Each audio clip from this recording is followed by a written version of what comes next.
Nonbor platformasida poster tizimida kiritilgan mahsulotlarni integratsiya qilib olish jarayonini ko'rib chiqamiz. Buning uchun biz avvalo poster tizimimizga kirib olamiz. Shundan so'ng Nonbor platformasida produkt bo'limidan integratsiya tugmasini bosamiz.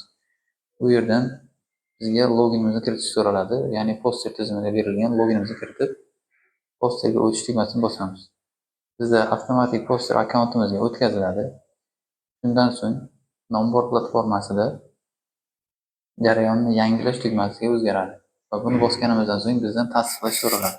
Tasdiqlash tugmasini bosganimizda posterdagi mahsulotlarni integratsiya qilish jarayoni boshlanadi. Integratsiya jarayoni biroz vaqt oladi. Jarayonni kutib turamiz.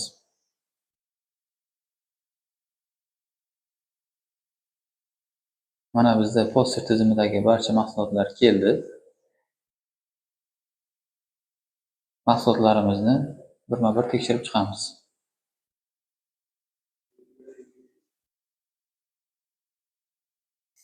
Shuning bilan poster bilan integratsiya qilish jarayoni tugadi.